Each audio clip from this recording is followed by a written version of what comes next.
Good evening, and thank you so much for joining us for this 13-plus QuickCast. I'm Mary Coleman. We want to give you a look at some of the top stories that we are covering for today. Now, you may have noticed that troopers are pulling a lot of people over in the construction area between Ina and Ruthroff roads. Signs are out to lower your speed, but not a lot of people are listening. 13 News reporter JD Wallace has that story. Slowing down to 55 might seem like a big request on I-10, but here in the construction zone between Ruthroff and Ina, it's not a request, it's the law. This is actually a laser signal. It's kind of like a red dot on a gun. You look through, and it's how you're able to pinpoint a specific vehicle and not just general vehicles. Trooper Kyle Ford normally watches during the morning rush hour when he and other troopers will each get 7 or 8 speeders. But even now in midday, it doesn't take long to get someone going 73, almost 20 miles per hour over the limit. Just wasn't paying attention, just driving, trying to keep up with others. Trooper Ford points out the numerous warnings drivers get that they will need to slow down, from signs saying reduced speed ahead to the speed limit signs that show 55. But at Ina Road, he clocks a white pickup going 82. I didn't even think twice about it. Yeah, I didn't even know how fast I was going, but I knew he had me. What are your thoughts on this construction area and just having to slow down to 55? I never have to go through here. I live all the way out in Marana. So this is probably the third time maybe I've had to go through it. Caught you by surprise. Yeah, absolutely. Majority of the time when I stop somebody, they say they didn't realize that they were going through a construction zone, or they say they didn't realize the speed limit changed. So primarily what I hear. Both times he waits to pull the vehicles over where there's room, and this highlights another reason to slow down. Not only are there construction workers who need protection, but these close quarters require caution. Just to slow down for a little while to keep people safe, keep our construction workers safe, and so we're not responding to collisions here because they turn out a lot more serious than they do on open roads because there's nowhere to go. Even if we still have a long haul for widening I-10, all of this only lasts a few miles. Yeah, we need to slow down. It's not a very long construction zone. It's very short. It's not going to extend more than a few seconds to somebody's route just to slow down the speed limit, get through there safe. I mean, yeah, I guess it's necessary right here in the construction zone. I work construction. Just watch your speed. They're watching. They are watching indeed. And now to Maui where the death toll continues to rise. We are told tonight the latest, there are 101 people dead following those wildfires. Gloria Pazmino has the very latest tonight. It's unclear how many people remain unaccounted for as the death toll on Maui continues to rise. It will go up very significantly. The president addressing the federal response on Tuesday. I've spoken to Governor Josh Green multiple times and reassured him the state will have everything it needs from the federal government. Residents who want to return home to assess the damage are facing challenges. It's just hard and unbelievable. Outside West Maui, frustrated family members are waiting. Officials suspended an access plan after just one day, saying too many non-residents and others tried to get entry. My dad's still there. There's certain things that he still needs that we need to get to him specifically, like medicine. If people go into ground zero too soon, our responders, our FEMA folks, will not be able to do the job that they are there to do. The entire catastrophic chain of events and the official response now the focus of a state investigation. I've personally authorized a comprehensive review so we have every answer going forward. For now, the island spirit of family is giving many survivors hope. It's a big ohana here on the island, so everyone's doing the same thing. We're all chipping in, we're doing our best. And one South Carolina beach community hosts free hula shows every week during the summer. But this week, that show took a more somber tone. Eric Richards has that story tonight. But the true meaning of aloha is to share the breath of life. About 75 people attended the last Surfside Beach Hula this evening with the tragic wildfires in Maui on the minds of many. Just horrific. It's absolutely awful. So many people and families are displaced. I'm praying for them. I've been to 2 of the islands. Penny Schilling says that her brother Joe died trying to help his elderly neighbors near downtown Lahaina, which was in the path of the flames. He helped one to escape, and she's the one that kind of told us, said that it verified what happened here. Schilling says Joe was able to help an 82-year-old woman get to safety before going back to help the others. The last message from him was, I have these seniors in my apartment and I'm trying to keep the smoke out. Leading a moment of silence and prayer for her brother and the other victims.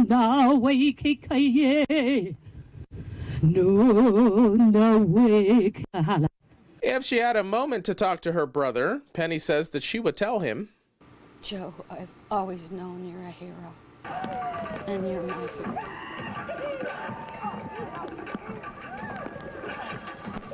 And switching gears now, drug abuse has become deadlier than ever in the U.S., and the nonprofit KFF is out with a new poll showing how heavy the toll has been on families. According to that poll, nearly 1 in 10 adults in the U.S. had a family member die of a drug overdose. More than a quarter of adults surveyed say they or a member of their family have been addicted to prescription painkillers or other illegal opioids. Alcohol use disorder has also been on the rise in the U.S., and it became significantly more deadly during the pandemic. More than half of adults say someone in their family has been addicted to alcohol.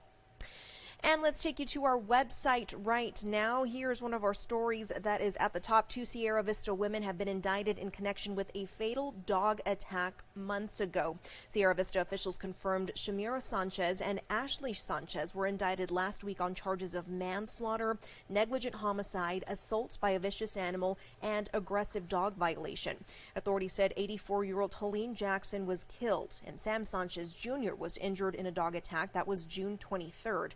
The Sierra Vista Police Department said officers were called to a home near Meadowlark Drive in Calle del Norte, and when they showed up, a dog was attacking Sanchez Jr. Sanchez was in the backyard of a home in the area. Officers killed that dog and helped Sanchez, who was transported to a Tucson hospital in critical condition. Jackson was then found injured in an alley near the home. She was transported to a local hospital but died. Jackson's dog was found dead near her body. A third dog then showed up, and officers were forced to kill it, according to the Sierra Vista Police Department. And let's switch gears again now here. Day one of move-in for thousands of University of Arizona students just wrapped up. Student move-in goes from 7 a.m. until 4 p.m. every day for the rest of this week to get everyone into their dorms. 13 News reporter Jack Cooper has that story for you. Over 7,500 students will be moving onto campus over the next couple of days, moving into all these dorms. And I'm told most of them are freshmen who are leaving home for the very first time. Today kicked off move-in for the new school year here at the University of Arizona. Excited? Yeah, super excited. Zach Gavin is from Tucson and says he can't wait to get started next week. Meeting new people, taking new classes, definitely going to the sporting events, seeing basketball in person. It's really cool. But today's also an emotional one, especially for parents dropping off kids for the first time. Now it's cool that my kiddo's going here, but it's also very emotional because my baby's leaving home.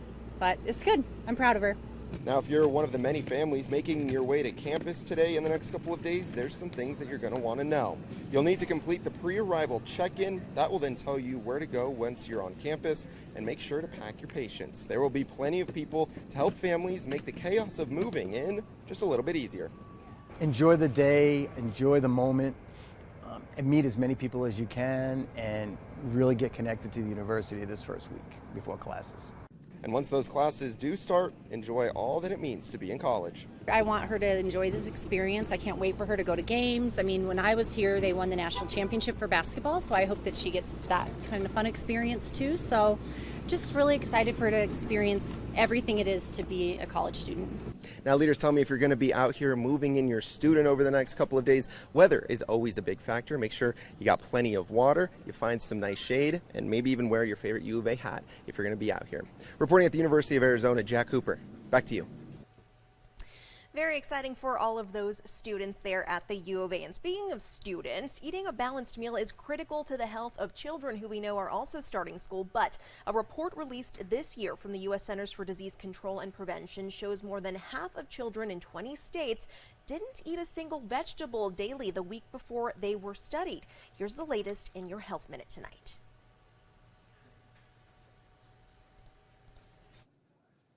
Kids of all ages, adults, some even too, struggle eating vegetables. So it's a common concern for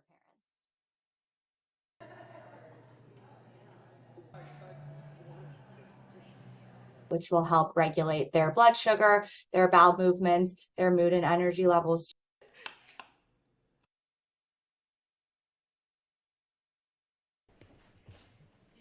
The more we pressure kids into eating something, the less they're going to want to eat it.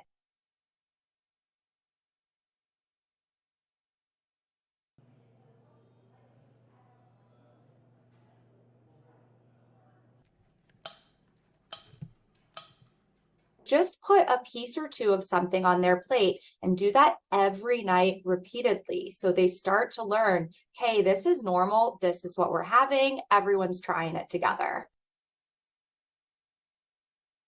Apologies there. It seems we're having some audio issues with that story, but we're going to move on to another one. This is an important warning to tell you about. You're checking out our website here, actually our Twitter. That's Arizona Game and Fish. An important warning that they have for you is turn off those patio fans when you're done using them. Arizona Game and Fish says leaving them on is affecting Tucson and Phoenix area bats. They say bats go in search of hummingbird feeders while they're out for the night and end up fatally colliding with fans that are left on. Again, you are asked to help save some of these animals and simply turn those fans off. Now we are going to leave you with a live look outside right now. The sun is going down. The city's looking beautiful. You see some planes flying overhead there. Hope you're having a great evening, and we'll see you back here tomorrow.